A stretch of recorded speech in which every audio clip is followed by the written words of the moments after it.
পিতৃদিবস পালিত হয় শহর থেকে গ্রামে। পিতা কেন অশ্রু ঝরায় আজও বৃদ্ধাশ্রমে? যে পিতার হাত ধরে হাঁটতে শিখেছে রাস্তা, সে পিতার পিতৃত্ব আজ যে বড়ই সস্তা।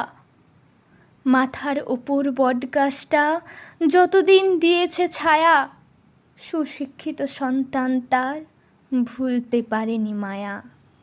পিতা নামক বস্তুটিকে বৃদ্ধাশ্রমে দিয়ে আজকে ছেলে বড়ই সুখী স্ত্রী সন্তান নিয়ে। বৃদ্ধাশ্রমে তৈরি থাকবে নতুন একটি শয্যা, এই সন্তানই ভবিষ্যতে লুকাবে সেখানে লজ্জা। রুদ্ধ হোক বৃদ্ধাশ্রম এই কামনা করি, আমরা যেন প্রতিটি গৃহে একটি বৃদ্ধাশ্রম করি।